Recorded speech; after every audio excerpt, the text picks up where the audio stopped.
Behrens, and we're here for another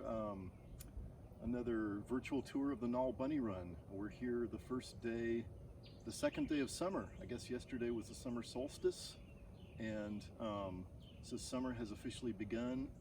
And as far as the bird life goes, we're still hearing lots of birds singing, but birds have mostly figured out all their breeding territories and even have raised a brood or two. We're seeing juvenile birds chasing their parents around, begging.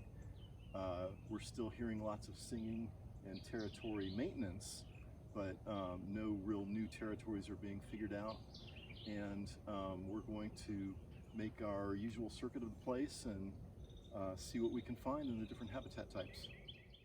For the past couple months, we've been looking at these antelope horns, native milkweed plant, and we're checking on them again this month, June, by the way, June, and the seed pods that had started to form last month have served their purpose. They've popped open at some point and released. It has like a cottonwood type feathery seed that gets distributed by the wind. And here on this, you can still see some of the leaves on this antelope horn milkweed. The long, narrow leaves are what gives it its name, antelope horn.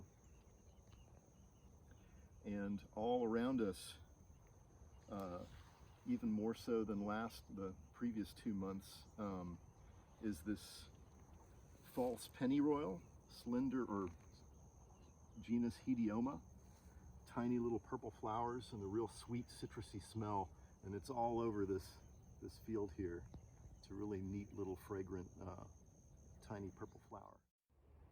So we're going to play the song of the northern parula on my phone to see if we can coax. We've been hearing a male northern parula, which is the tiny little riparian warbler. There it was. We just heard it. We'd sort of like to be greedy today and see if we can get a look at it as well. So I'm going to play the song on my phone and see if we can coax it into view.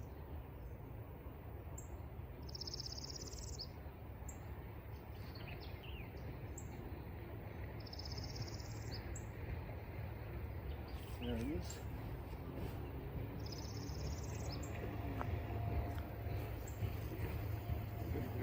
It's got a cross.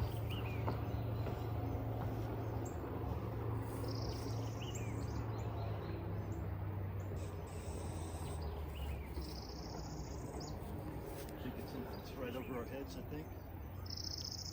Yep, there it is. Beautiful male northern parula. Yellow, blue, with orange on the breast.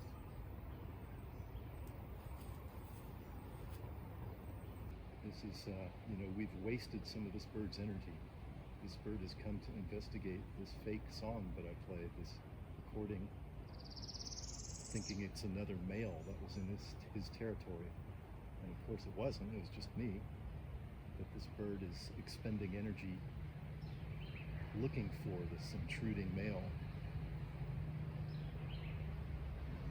And so this is illegal to do for endangered species for this reason, and it should be done sparingly.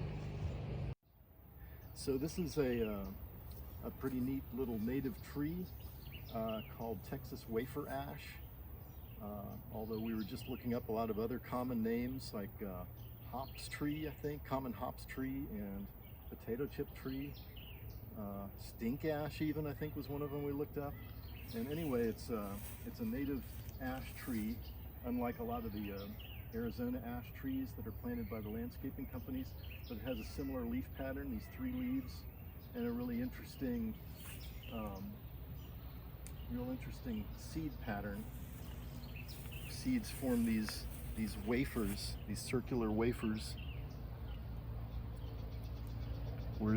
That's where the name WAFER ash comes from, or potato chip tree. That's where that name comes from too.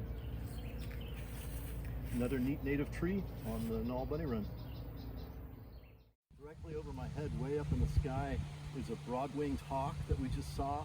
It's a hawk sort of like our year-round resident red-shouldered hawks, but a little smaller, and the tail has these really thick, dark stripes on it. And broad-winged hawks are migratory. They migrate sometimes in amazing kettles or flocks of thousands, sometimes tens of thousands of birds. And you can see them on the Texas coast in the fall sometimes along in certain geographical bottlenecks, and it just looks amazing when you see these birds fly by. Well, we just had one that was over our heads, but broadwing hawks used to migrate north of us. They used to mostly just pass us by and nest in more northern states, but increasingly now they're nesting in central Texas, and it's not uncommon to find them now in the Austin area, and even in my northwest Austin suburban yard this spring. A pair nested right in my front yard, and they successfully raised 2 nestlings that we saw fledge yesterday.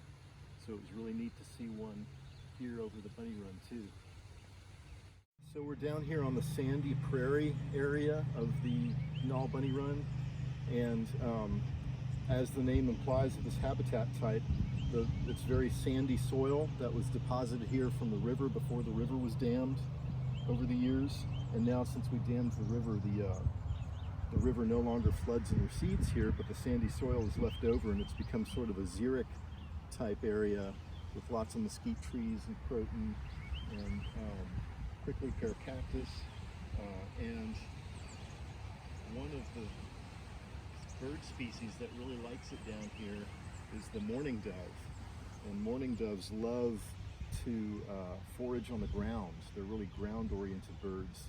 And like when we first came here, we flushed a half a dozen of them, and their wings whistled as they flew up into the cypress trees along the river. But if you come down in front of me here, you can see how much they use this area. This little patch of sand is loaded with dove footprints, dove tracks. So we're hearing and distantly seeing a male painted bunting. It's at the top of a juniper tree, top left of this nearest big juniper tree. The song is like a jumble of musical notes, similar to a house finch, but a little bit higher. And a house finch usually ends in a trill, and the painted bunting doesn't.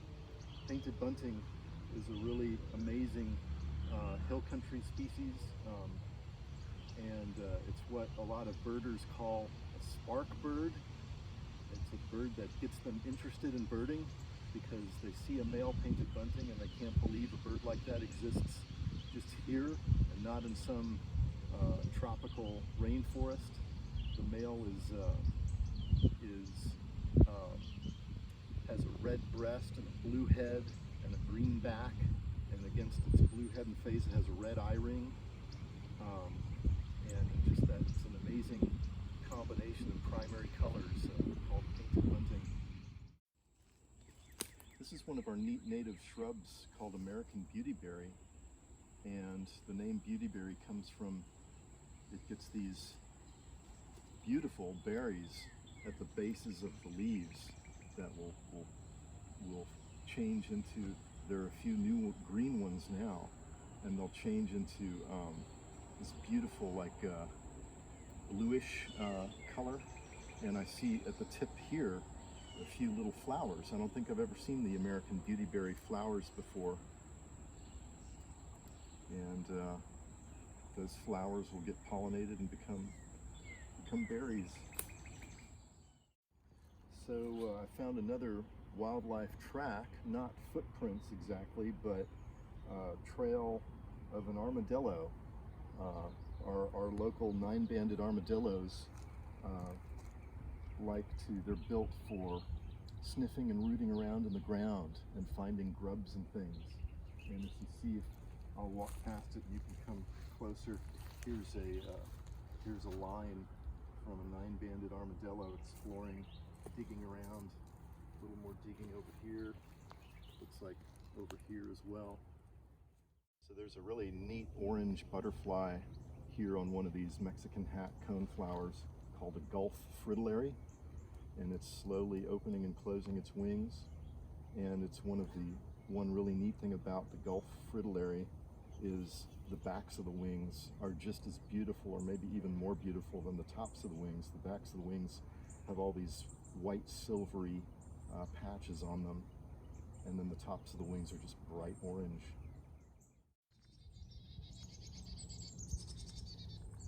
So we're hearing a group, probably a family group of Carolina chickadees here.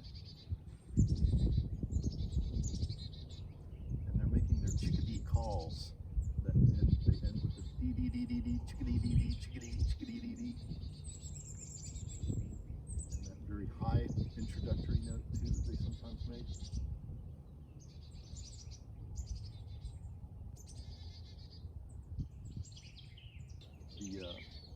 The chickadee call, which we're hearing mostly right now, and you can recognize that D at the end that's repeated different numbers of times.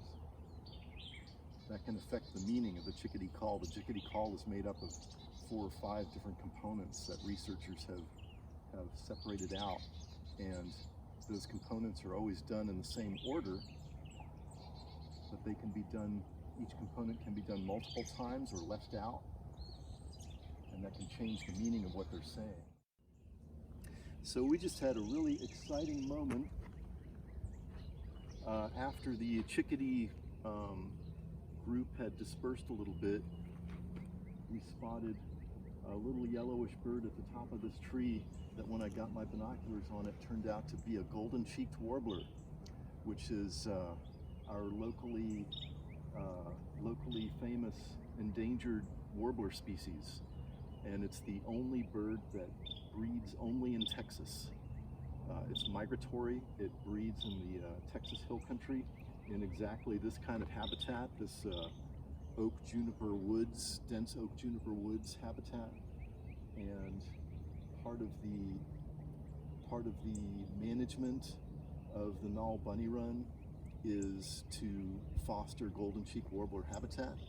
But the Nalle Bunny Run Preserve is its golden-cheek warbler habitat is a relatively small, isolated patch.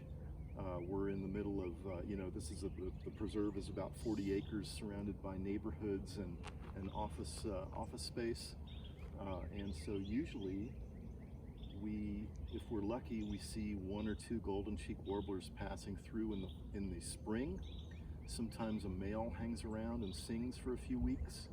But in my experience, in the last, 8 or 9 years, looking for birds here, we've never documented them breeding here. Again, because we think it's just the habitat is just a little bit too small and isolated. So we completed another virtual tour, June 2020, of the Nalle Bunny Run Wildlife Preserve. Some highlights include much more of the false pennyroyal plant, Hedioma, and as I'm saying this, I'm seeing this whole area full of these tiny little purple flowers, very fragrant, citrusy smell. Other neat things we saw, briefly we saw a golden-cheeked warbler, which was in this dense oak juniper woods on the other side of the driveway here. We don't know if that was maybe a wandering individual, post-breeding season wandering individual. Maybe it was already on its way south from further north. It was silent, and we were not able to find it again. That was one of 3 species of warblers we were able to observe this morning. Down by the river in the cypress trees, we heard a yellow-throated warbler, which has been here all spring. And we might have briefly seen a golden-cheek warbler, maybe the same one, also flying into those cypress trees where I lost track of it. And up a little further up the hill in the deciduous woods habitat area with all the cedar elms, we first heard and then saw a northern PARULA, which is a wood warbler as well. And they a very colorful little warbler that likes the riparian habitat. I played its song a few times and was able to coax it into view. That's something that should be done sparingly, since it does waste the bird's energy We also got several looks at a male painted bunting singing, sparkbird for many people. We saw some neat deer tracks, armadillo trail by also down in the sandy prairie area. We found in one big dead tree we had 4 species of birds. We had a pair of eastern bluebirds, a western kingbird, east meets west in central Texas, a summer tanager, and a house sparrow, all in the same binocular view. And coming back up the hill, we got to look at the dense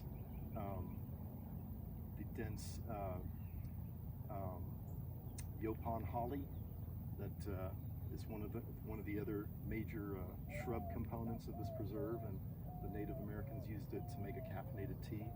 And we're back up here almost at the gate, completing another fun virtual tour of the Nalle Bunny Run. Thanks for watching. Hope you can join us next time.